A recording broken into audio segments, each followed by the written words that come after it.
Like, Yeah. Okay, cool. Yeah, I'm ready. What's your I'm name nervous. again? Oh, I'm April MacLean. And you? My name is Greg Eisenberg. It's really lovely to Welcome meet to you. the show. Thank you. Thanks for So having me. this is a fun one because we work together. Yes.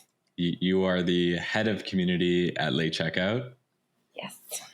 And 70% of the time we agree upon community-based product stuff, and 30% of the time we violently disagree. Violently, yes. Like in our nice way, we Yes. violently. Respectfully, I disagree. Yeah, exactly. I wanted to bring you on the show because you're a fountain of knowledge when it comes to all things community and community-based products. Give us a quick background on who April is. I have been building community in some capacity for a couple of decades, although the language formally wasn't there, I think, until recently. But I was a community builder for Sony Music. I've done work with Lululemon, of course. And most recently, before joining the team at Late Checkout, I was running the community at Trends, which was a newsletter started by The Hustle, which was acquired by HubSpot. Cool. I love it. Sam Parr and the gang. Sam Parr and the gang. Yeah, exactly. Sam and Co. Amazing. Yeah. So the reason I wanted to bring you on was you always got your finger on the pulse when it comes to what's happening in the community-based products world. And I asked you, hey, bring 5 of the most interesting community-based products. Yeah. And let's just talk about it. And if we find it interesting, probably some other people might. So that's why you're here. Okay. Yeah. I mean, I brought 5, but I ended up actually just kind of getting excited about 3 in particular because I felt like they hit a couple of subsets of what community could look like. So I'm excited to nerd out on them and disagree violently on some All right, them. let's start. What's your first one? So I got really into learning about this community. I'm going to butcher this name and then people are going to get so mad, but it's called Lomography. Lomo, Lomography. And you have to get into the history of Lomography. First of all, it's a product community, but you would never know it when you first stumble in. You wouldn't even understand that that's what you just fell into, because it looks like this community of artisans, very user-generated content based. But Lomography is really based on a specific type of photography where the camera dictates the quality versus the subject. And so, 1982, this is how it started. There was this general, I'm going to butcher his name, General Igor Petrovich Kornitsky. He was the right-hand man to the USSR's Minister of Defense. And he brought in this like little compact Japanese camera and handed it over. And they were very impressed by it and decided that they were going to improve it and then move it into mass production. So it started with just this like one product that they thought was sharp. And then a decade later, so 92, this entire society is built around it. And it becomes a global society. So what's interesting about them today is that when you go to their website, it's pretty lo-fi. It's not the fanciest thing you've ever seen. But if you go to //photos, it's all user-generated content. So it's all of this like really rich artistic stuff to look at. They have events and exhibitions, and they have a merch shop. But underneath it all, they're selling products. They're selling cameras and lenses and gear to this very specific niche subset community. I'm just kind of enthralled with the whole thing. Yeah, I think they also have some really interesting competitions, right? Yeah, exactly.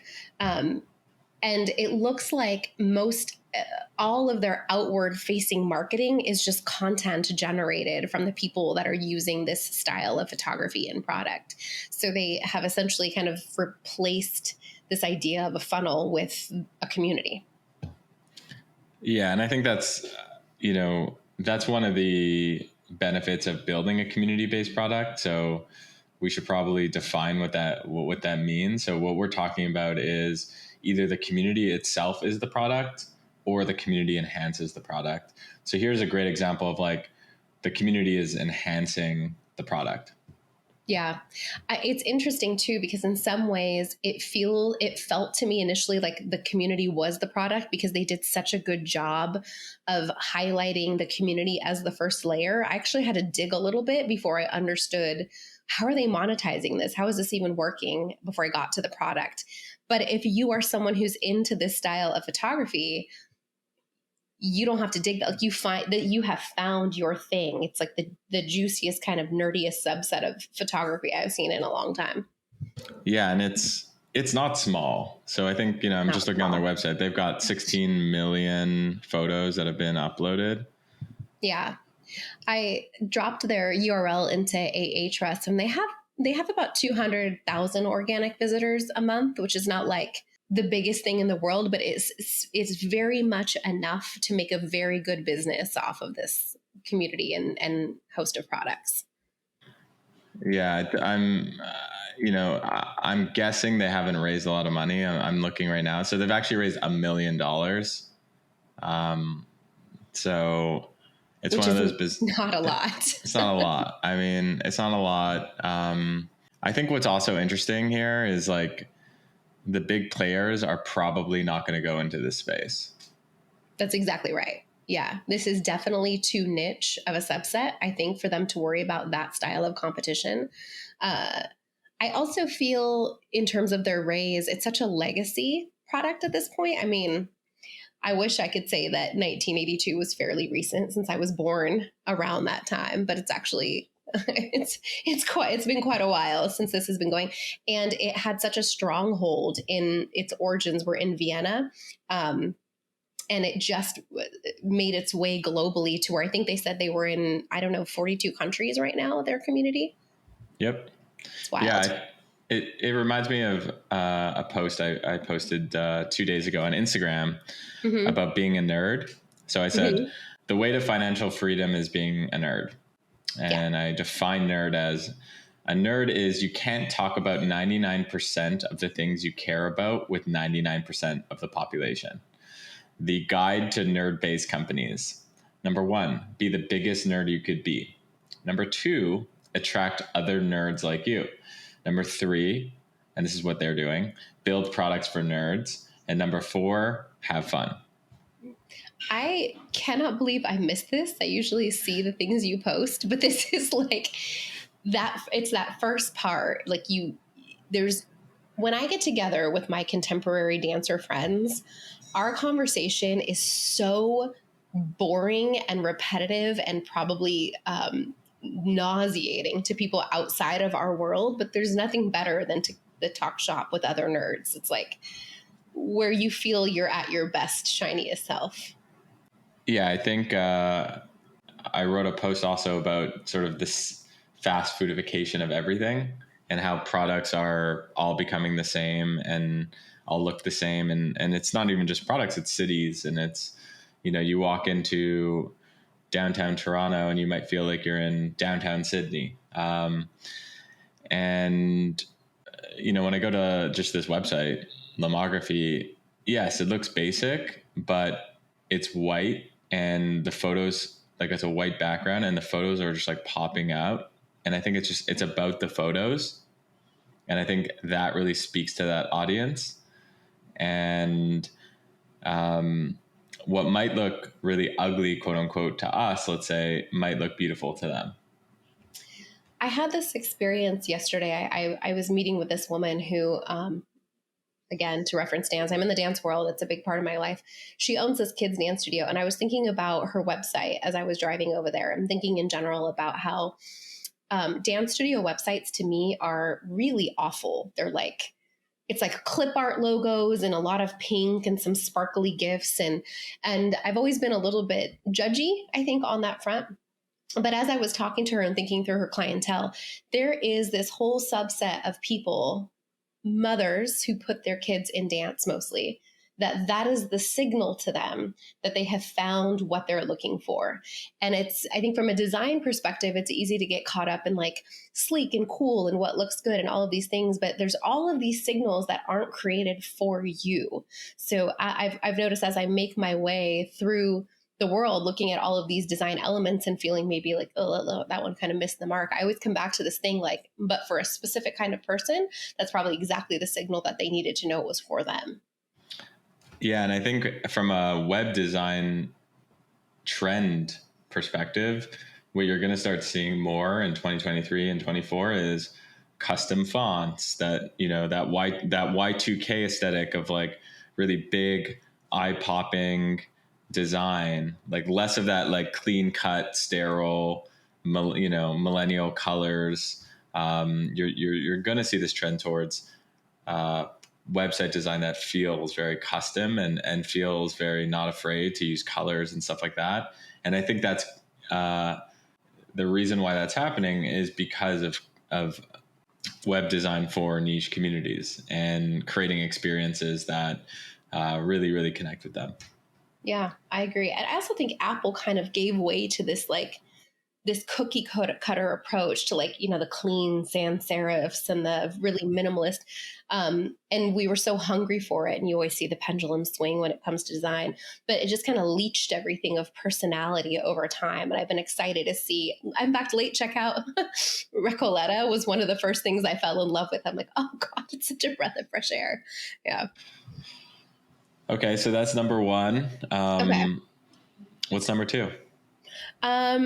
Okay, so number two, I think is we'll probably spend the least time on this because I just feel like it's a micro version of what these things can look like. If you think about Lomography, there was a product first, and then they built a community around their product. And usually, when you have communities around a product, they're serving one of four specific purposes. So they're for acquisition. Your community exists to bring you more customers.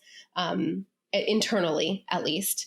They're for retention. Your community exists because you're trying to hold on to maybe a subscriber base longer. The third is they're for success or support. So they're helping each other use the product better, which also is retention, but also reduces like support calls. And then the last is they give you user generated content that you're using to do something. So you have all these like sort of North Stars of these various communities. So with Lomography, they have a product, they built a community around it. With this other one, they started with a community, and the woman who was running the community, I don't think ever had any intention of building an audience, but I think she applied this kind of classic community-based product framework that we like to talk about. And it happened during the pandemic. So in 2020, when the world shut down, March 16th, I think it was, this woman, Barbara, and she was not an entrepreneur in the least, started this Facebook group called View from My Window. And the idea was she was looking out her window one day and realized, I can't remember where she lived. It was, I want to say Germany, but I could be wrong, realized this is going to be it for me for a while. Like what I'm seeing outside my window right now is what I'm going to see for the foreseeable future because we're on lockdown. And how many other people are having this same feeling? And what would it be like if I could see the view from their window as well? So at least we had a little bit of reprieve from staring at the same four walls. So she started this Facebook group. She called it View from My Window. And when I tell you that it went viral or caught on, like I can't even overemphasize the popularity and how hungry people were to see other things at that time. I joined the community really quickly. I submitted my photo. This was in March 2020.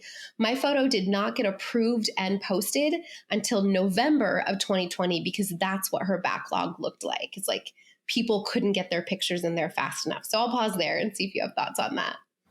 So I'm just going through the group. There's almost 3.6 million members, and it's still growing. It grew 6,000 members just this week alone.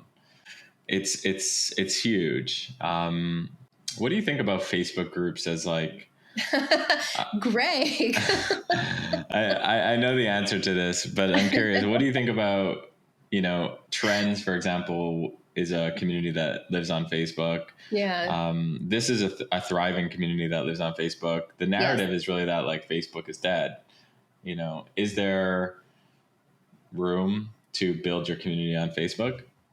Yeah, I think that's a very dangerous narrative. Facebook is nowhere near dead, but it is dead for a specific demographic of people. So, much like anything else, the first question is, who are you building for? And whenever I'm thinking about community platforms, you and I have had this discussion so many times about like, where is the community platform? We've had it like 3 times today. Yeah, exactly. That's exactly right. There just isn't, one, there's never been a de facto, but two, I wonder if there ever will be, because the thing is, you and I like to be in different places than my 20-year-old daughter, than my 70 something year old, my mother's not 70 something, but for a certain subset of people who are still on Facebook, it works. The question is always, what's more important in the long run, user experience or traction? And I think for a lot of people, traction is more important. So they would rather sacrifice, like Facebook has a lot of drawbacks to its groups, a lot. And they would rather sacrifice those features if they can get quick traction than try to get people to build a whole new habit. I think compelling people to return to a platform every day that they don't already have baked into their daily lifestyle is like, that's the stuff of separating the wheat from the chaff for sure. Yeah, I mean, full disclosure, like we launched a community on Mighty, which is a great community platform. And we launched it for You Probably Need a Robot, which is an AI community, a free community anyone can join. And we realized it wasn't the right platform for that community. And we realized that, hey, we have to consider potentially moving off because, maybe if we want bots to exist, they need we need to go to some place like Discord or Slack that you already have these AI bots, like, Mid-Journey bots that, people could see these images and it just flows right in there. So, and also, like, we took a poll on our private Twitter and people were just like, we want Discord or Slack. So it just goes to show you that, there's room for all sorts of cuisines. You might like Italian, but I might like Japanese and Thai. And now I'm just getting hungry. I know. Just talking, yeah. But I think you're right. I think when it comes to community platforms, there's room for a food court, and that's what it's really more like a food court than just like a single restaurant. Yeah. And Facebook does play a really, really important role in that food court. I agree. There's also just tons of people who wouldn't consider themselves community designers by any means, who have launched really successful Facebook groups and just kind of learned through trial by fire. And I don't think they would be able to learn those lessons if they had launched anywhere else. What don't you like about Facebook groups? I think the first difficulty is that you don't own the data. So when people join your Facebook group, you don't get to own their email address. It's just it's very rented attention. And while there's workarounds, they're very manual, or they could probably disappear in the blink of an eye if Facebook just flips one little switch. There's no native way to own your list. The second part of it is the data that they give you, the metrics, are really poor quality, and they're not a helpful look at at really how well your community is doing, whether it's thriving. There's no way to organize topic channels. I think those are the three things that I find the most bothersome. And there's no good, solid onboarding feature. I mean, the way that you bring people into the fold is so indicative of the experience that you're likely to have in that community. And Facebook doesn't really give you a way to thoughtfully do that. I remember talking to you about data and community platforms and why it's so important. And one of the reasons why data is so important when it comes to building community is you want the ability to bring people back. And if you don't have a single source of data, like you can't say like, oh, hey, these 2,000 people haven't made a post in 30 days or 60 days. What can we do to bring them back? You just can't do that on Facebook. No.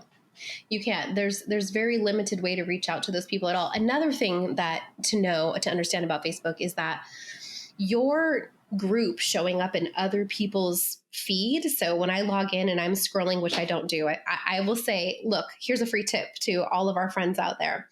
You can install a Chrome plugin called Facebook Newsfeed Eradicator, and you'll never have to see anything again. I haven't seen a Facebook feed in years.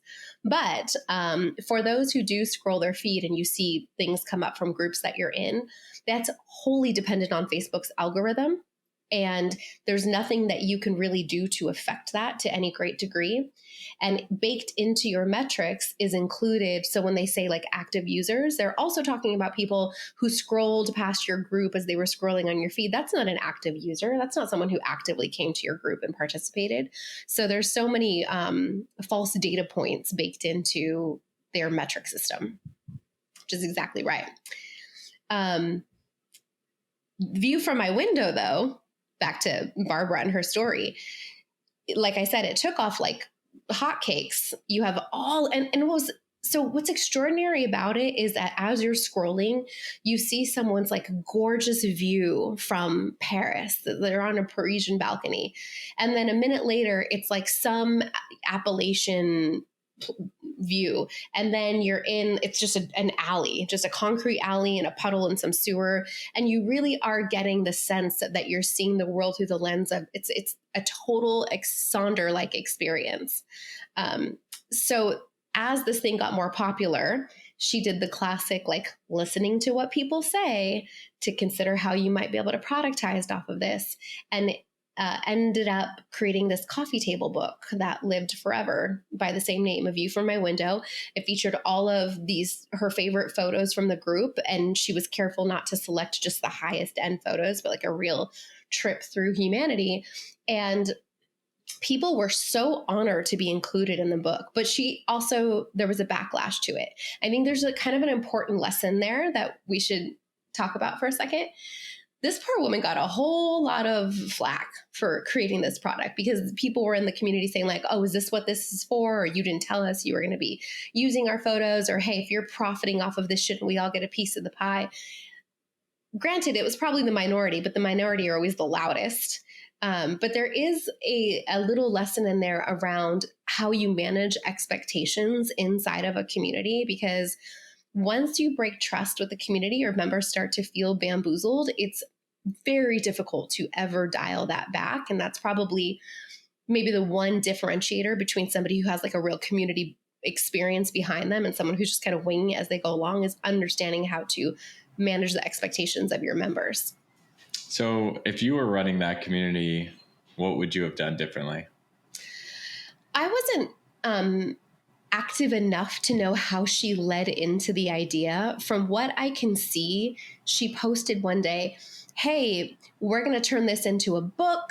Here's and never expected the backlash. Just thought it was going to be this really well-received announcement.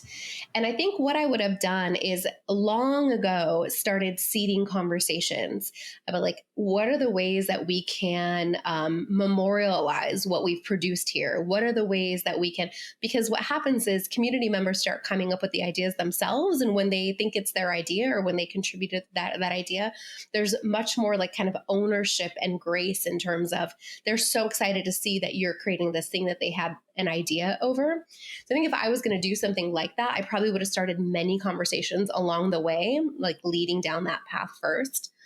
Also being open to maybe a book won't be the thing. Maybe as the community speaks to me, there will be other things that emerge that I can respond to. So it's not really about manipulating them towards your answer, but that's how I would have looked at it, like deep transparency. And why do you think View from My Window works or worked? Oh my God. You know, like let's break that down, because I think it's going to be helpful for a lot of people listening who are trying to create their own version of this in whatever space they're in. AKA, how do you create a viral sensation? Okay, Greg. Well, if one of us is a viral expert, it's certainly not me. So that seems like a setup. But a while back, I heard Seth Godin talk about this restaurant, this Thai restaurant. I think it's in Queens. I'm not positive, but it's like this tiny, tiny little hole in the wall place. And this restaurant was not in any Michelin guide. It wasn't popular by any means, but there was a small niche community called Chowhounds that caught wind of this Thai restaurant. And something happens when Chowhounds start talking about a restaurant, which is usually, if it's a popular restaurant, I go there, and we don't go to hole in the walls, but all of a sudden, if it's being mentioned, we're going to go there. It got mentioned in, some very common publication. I wish I remembered what. And the place went gangbusters. So this Thai food restaurant has done an incredible amount of revenue. It's extremely popular, profitable. It's very hard to get a seat inside of it. It took off because it somehow appealed to this niche set of people. And somebody once asked Seth, like, do you think that the owner knew what she was doing? Because the way that she conducted her business really kind of played into the desires and wants of this subset of people. Like, she didn't explain certain things on the menu. They don't offer any pad thai, which is like every American's Thai go-to. And Seth used this term that I would use now to talk about Barbara, the woman who started View from My Window, which is that she had naive wisdom. I think part of the reason that this worked wasn't anything that was highly strategic or well thought out, but I think she had the naive wisdom to understand that this pandemic just hit. Everybody is feeling a sense of isolation that they could not have conjured up in their wildest dreams, their wildest, terrible dreams, I suppose. And she gave people the opportunity to feel like they were united at a time where they couldn't have been more isolated from each other. So one, I just think she got kind of lucky, and she knew to capitalize on this flexion point, I guess, in society. And then two, what if we think of what's community? It's this many to many relationships. So when people would post pictures, she would encourage you to say hello from wherever in the world you are.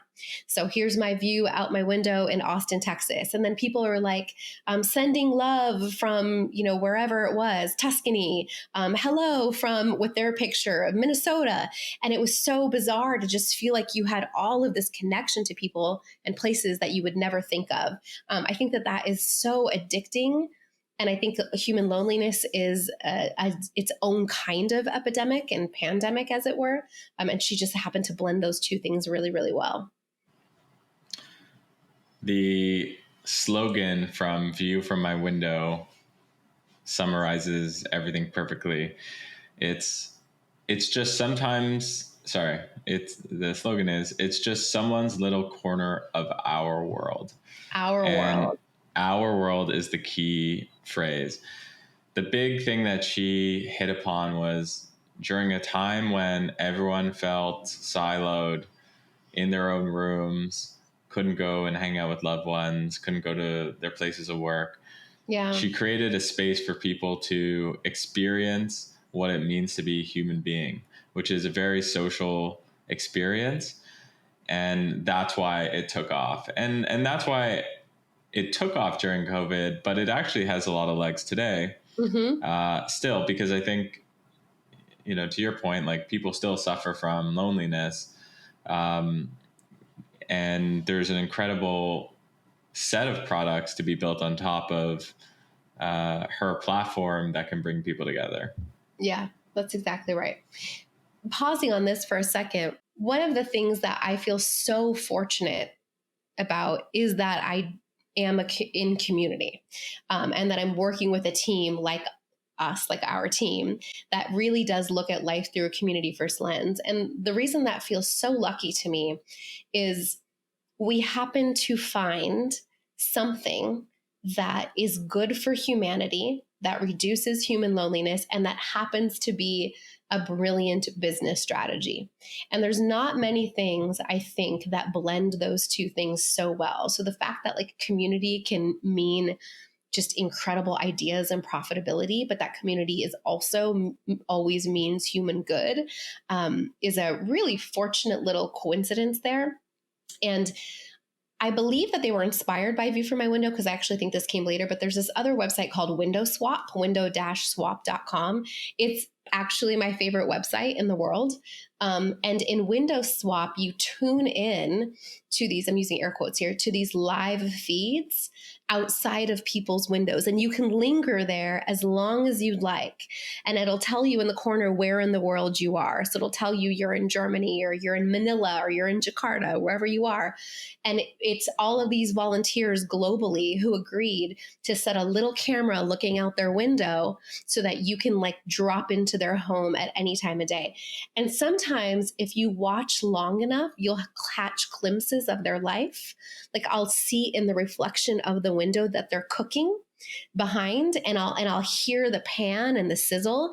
And there's something so emotional about that you're in space with someone who's alone in there. And you wish you can say like, you're not alone. I'm hanging out with you. Like, I love this view of yours. You can't, but there's something just so powerful about connecting people that way.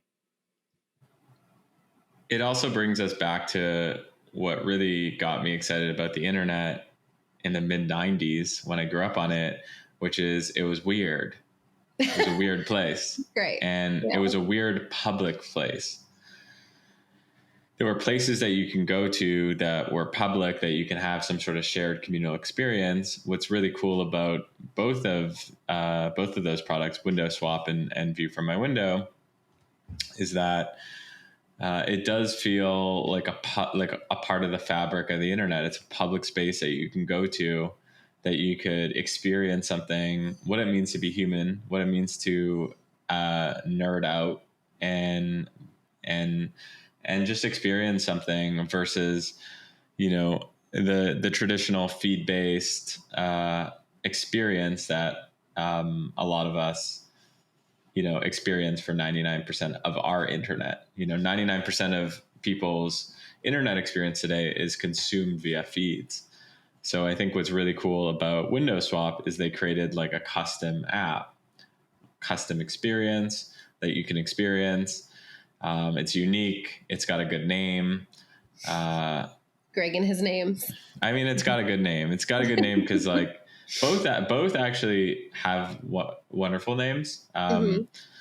Because both of them really tell the story of what exactly it does, a view from my window. And I think going back to what you were saying around, community-based businesses and why they often outperform, I guess, is the word of mouth on these community-based businesses are just so high. Mm-hmm. Meaning like, I just heard about these two products and I just want to tell everyone about these products now. Right. And the same thing is true with the Thai restaurant that you mentioned, which by the way was outside Queens. I think the story is it was outside Queens. And the fact that they don't have a pad Thai is such a core feature of the experience, because everyone expects the number one thing to be on the menu to be a pad Thai, and a great community experience, a great community-based experience speaks to the minority, not the majority. That's exactly right. It's just the right signal. And to drive this point home even more, the Window Swap site, yeah, I feel like I'm doing somebody a favor when I share that site with them. Like I'm gifting them. Yeah. I'm going to give you this gift of the site that's just going to like develop more empathy and love. And how often do we feel that way when talking about products? Like that's when you've hit something magical, when you feel like you're gifting somebody by being an ambassador, not just like, here's my Instagram post of this protein powder that someone's paying me to talk about. Totally different. All right. What's your number 3 product? Okay. So community-based, we did product, then community, then product. This one is more like community is the product, but it's a physical space thing, not a virtual thing. So it is Common House. I'm sure you're not surprised that I'm bringing that up because I've brought it up many times in the past. But Greg, I'm so damn enamored with this. I don't even know what to do with myself. It's like seeing people build the world that I want to live in. And I'm so desperate to know how their business is doing. If anybody from Common House listens to this, can you just send me a message? I deeply need to know where you're at. So Common House, the first one that they built, they have like a flagship space. I believe the first one was in Charlottesville. Yeah, that was their downtown Charlottesville. It's a couple of guys who were really interested in how old society used to knit community together. So if you think about bridge clubs and supper clubs and all of those things where I said bridge clubs, people used to come together for purposes pretty regularly, and they had all kind of started to dissolve. So these two guys decided to create physical spaces. They bought this huge, gorgeous historic building in Charlottesville, and now they have one in both Chattanooga and Richmond. And they just turned it into like a common house. It's a space that people come together, and these spaces, it's kind of like a hotel in that there's all these amenities. There's a co-working space. There's bars. There's what are those drawing rooms? Is that what I used to call them, drawing rooms, or libraries? It's just this third space. Every one of them has cocktails, and every one of them is gorgeously designed. So design was like a central element. And they're just trying to recreate this idea that there could be this space where you can belong. You have to pay a membership fee, and that you can form connections to all these people in a physical space again. And it's just, for me, it symbolizes there's a lot of things about history that I would rather not bring back or see amplified again. But there's a lot of things about history that I think were really, really beautiful or had beautiful bones. And this resurrects those bones. And I so want to know that they're succeeding and doing really well, but I have no data. It reminds me of, I think they were called salons, right? Yeah, exactly. Like during the Renaissance time. Is that correct? Yeah, I think.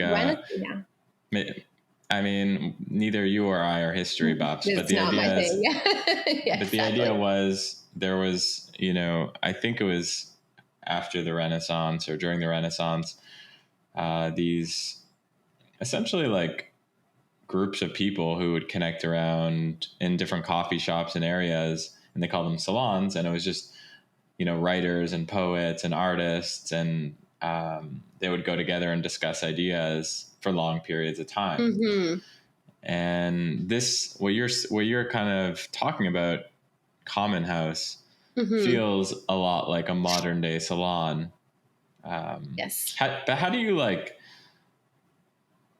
does Common House not become Soho House? Okay. Will you say more about that? Yeah. So I live in Miami, and, mm-hmm. I was just at Soho House, and it actually felt the opposite of community. Like, people were kind of just in their own world. It didn't feel very cohesive in terms of the community that was there. And it felt like there was a particular type of person that they let in. Mm-hmm. I'm not a Soho House member. I was a guest of someone. I see. So like, how do you not make it how do you make it exclusive, not exclusionary? Is that what the phrase, exclusive but not, I think I've been misquoting you. Did you once tell me that communities are exclusively inclusive? It sounds like something I would say. Exclusive, yeah. Because I've been saying that ever since, and I hope I haven't been getting it wrong. That is such a good question. And actually, one of the first things I thought about when I did come across Common House, especially because of the way it looks, like it's just very beautiful. And I think that kind of elevated, curated kind of gastropub vibe tends to appeal to certain subsets of people and not others. And I do love the question about how do we keep this from being a Soho House, because I think the absolute key to this is how relationships are being fostered inside of those spaces. So never been to a Soho House. I've never been to Common House, but from a community design perspective, some of the things I think about are how often you're allowing members into the physical space to just do their own thing, to co-work, to eat, to drink, to whatever, and how often you're actually providing any sort of programming or direction or opportunity for them to be making connections with each other. And I think there's this element of community builders not wanting to ask too much of their members. I've seen this a lot where people like, they don't want to program too heavy. They don't want to be too restrictive about things. But I think that we have a lot more freedom to create the world that we want to see in our community than we think. And we let a lot of that power go. So if I were putting myself in the shoes of the Common House guys, there would be just specific requirements about how people participate in the programming in order to be a member. Because if you want to go work and get out your laptop and bury your head, or if you want to hang out with your best friend, go to Starbucks, go to the cocktail bar down the street. If this is a social club, it is our responsibility to foster relationship before anything else. Otherwise, this probably isn't the space for you. And I think that's how I would approach that. Did you notice what kind of hat I'm wearing? It's a hotel. It's yellow and very cheerful. So I just got back from an incredible vacation. Oh, yes. Probably the best vacation I've ever gone on. Is that right? I think so. Okay. It was at a hotel called Palm Heights in Grand Cayman. And I'm wearing a yellow hat right now. I haven't taken it off since I've been there because I had such a good time and so proud that I'm a part of their community. Oh my God. If you're watching this on YouTube, you can see here's a Palm Heights coaster. He's all in. Here's our Palm Heights notebook. Not the notepad. I'm not going to, I've got more, but let's just stop there. Okay. And it really does feel like a community-based experience. And I'll explain why. Actually, I texted David Spinks as soon as I got there, basically. And I was like, who's a community whiz. And I was like, you got to go stay at this place. So first of all, it's kind of like the White Lotus. I'm setting the scene. Okay. Setting the scene. Picture, Cayman Islands, white sandy beach, 50, maybe like 50 rooms there, very small. Everyone kind of knows everyone at the space. Like all the hotel guests. Oh, there's someone new from Finland who's staying with us. Like everyone knows everyone. Sat down for dinner. Waitress is like, "Hey, what do you get?" I was with my girlfriend. What are you guys doing after this? And we're like, I don't know, going to sleep. And she goes, oh, there's a secret bar just for hotel guests. And like, I checked Google Maps. It's not on there. Uh-huh. Never heard of it. Like not on their website.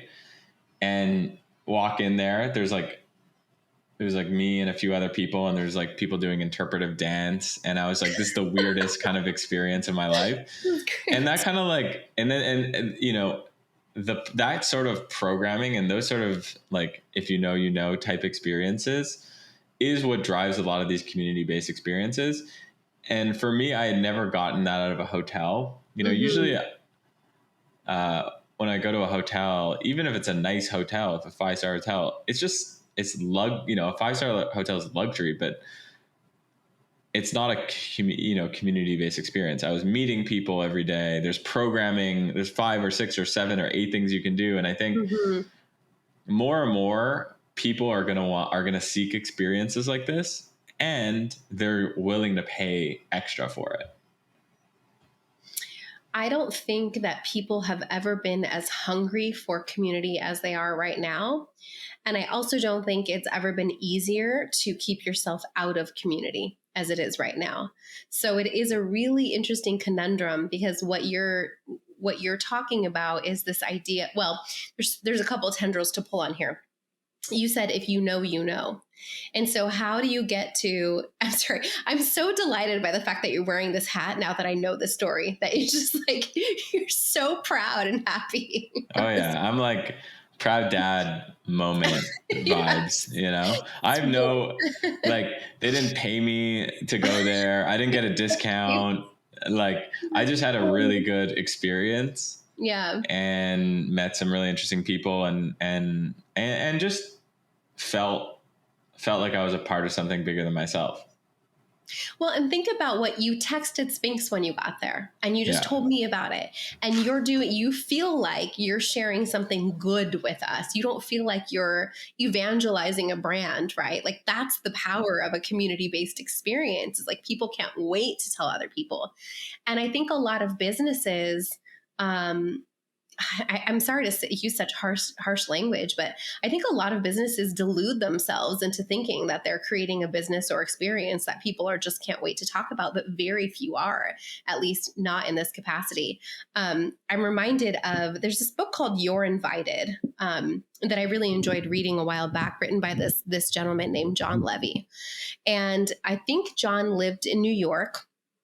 And he used to host these community dinners. And the way it works is he would personally invite a small subset of people, 10 to 15 maybe. And the rules were you weren't allowed to tell people your name, and you weren't allowed to tell people your occupation, and that the group as a whole cooked the dinner together, prepped and cooked, ate the dinner, cleaned up the dinner together. And it wasn't until you sat down to eat your meal that you could finally talk about your name and what you did. And he would have like Pulitzer Prize winners and just these incredible high caliber people. But it was a level playing field while they were cooking that meal, because no one could use their work or career as an identity. So it was such a purely communal experience. It wasn't based on what people could get out of each other. And the fact that they had to clean together and prep together and do all this work, they would come out with, it's almost like taking what would 6 months to a year of forming a friendship drip by drip and just compressing it all into a 3-hour event. And I think that kind of stuff can be so incredibly powerful, that communal based experience. People couldn't wait to invite more people. They always had more people they wanted to add to the list, and he had to keep restricting. So there's something, this evangelism thing is the key, I think, to these experiences. Yeah. And I think, you and I, April, because we spend so much time building digital products, it's easy for us to forget that, we can draw a lot of inspiration in the physical world and bring those experiences and nuances to digital products. Oh, yeah. Yeah, that is a really solid point. In fact, I think about that. I think Late Checkout thinks about that all the time. We name all of our things after physical spaces. Yeah, we're pretty into it. Okay, so those are your 3 community-based products on your mind. Are you not going to give us one bonus one? Oh, why would you just drop what? I like to keep you on your toes. The pressure, that was awful. Okay, one bonus one, but it has to be one that's like not one of the blockbuster, everybody knows that type of thing, right? That's kind of like the rule around this. What's something that almost made the list but didn't make the list? I would say that I would give a shout out to Nest Labs, which was going to be on the list. I have been in that community, so it's one that I was also a part of. Steph Smith actually put me on to that one, and Nest Labs is a community of people who, I don't know, it's like this like interesting and fun blend of mindfulness and neuroscience, and it's really around like productivity. But I think the thing that is so beautiful about it is it's science and strategy based. It's not just like, we're going to manifest our best lives and take bubble baths and think good thoughts. But she's really done a beautiful job of unleashing that community, because she gave kind of just the right parameters around what community should look like, and all of these best practices, and set the tone. And the community just ran with it. There's like, if you were to, last time, I'm not in it anymore, but you would click the event calendar and there was just endless events on deck that people were self-organizing without any sort of additional resources or support, because they were so interested in talking about these practices and being a true community of practice. I think communities of practice have a really, really special place in my heart, because there's something about learning and practicing a skill set as a group versus just like, feed and comment and chat and blah, blah, blah. But when we're actually putting these things to practice together, that makes a community incredibly sticky. So shameless plug. I get to do a shameless plug right now. We're about ready to launch Late Checkout Land, which is our community that is really based around bringing founders and leaders and creators and builders together who are really interested in this intersect of product and community and how these things can just create this highly kind of sticky space for people to hang out and learn things.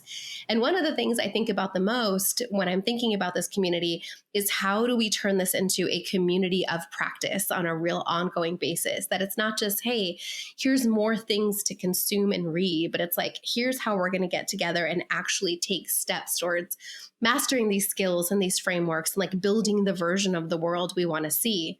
Last thing I'll say on this is Cody Sanchez had recently talked about, like, here's some questions that I like to ask myself every Sunday night. It was this list of questions. And one of them was, what did I do this week to help build the world that I want to see? And I think about that a lot. It's like, am I just doing busy work, or what are the ways that I'm actually creating the world that I see in my head as the ideal? And that's part of what I think about with Late Checkout Land is like, you're going to bring together really, really high caliber people. And that means that you can arm them and unleash them to make some incredible changes. Like, how do you do that in a way that's more powerful than just consuming content? How much does it cost to join Late Checkout Land? I'm so glad you asked that question, because Late Checkout Land is absolutely free. Yeah. It's free, but if you're joining and you're applying, yep, we want you to be active, and we want you to take it seriously. It's more fun. It's more fun for everyone when, people there are, want to collaborate on ideas, want to share frameworks, want to be a member and be active. So I think that's our only ask. It's and it also is a really good community design principle in general, is most communities need to have a gate. Because if community is just like a business, and that if it's for everybody, it's just for absolutely nobody. So I will say we're only letting in 100 people to start, and we're curating that list, like physically going through every single and just sort of choosing. And part of that is because those first members really set the tone and the culture for the way that people treat each other and the way they show up and the way they engage. And so we're going to be really picky about that, but it will be a great place to hang out. Where do people go if they want to sign up? They can go to latecheckout.studio/community. That is our community. Go right now. If you're on your phone, right now. do it. If you're on a website, do it. Plus you'll be able to see our website, which is an example of, I think, a non-sterile, interesting Recoleta website. For the win. There you go. Yeah. Plus you get to hang out with Greg and I. Like, Greg and I are actually going to be active in that community, which I think is a huge win. Yeah. I think so. We think so. We think so. Okay, cool. Well, April, I can't believe I get to work with you on a daily basis and have these conversations. It's cool that other people are going to witness our convos, because we would have this behind closed doors. So it's cool that we're having it, with everyone listening. If people want more April, which you're crazy if you don't want more April, where do people go and follow you? AprilMacLean.com, MacLean, but I'm on most social platforms under Ms. MacLean, MIZ. I chose it years ago, and it was like, it's too late. I've been at it too long, so we're stuck here. It's okay. It's kind of amazing. You have your Greg Eisenberg as your handle on everything. Like, you won at that game. I mean, Greg Eisenberg is kind of like the view from my window or window swap naming. It is what it is. For a person. It's just like, it is what it is. That's the best way to describe it. Yeah. But Ms. MacLean has way more character, I think. It's like, you should stick with that. More people should have cool, interesting handles. I appreciate that. I will stick with it, and thank you. This was really fun. Come back to the show when you want to share more cool community-based products. Heck yeah! All right, you're on. Thank you for having me. All right. Thanks, April. Bye, everyone.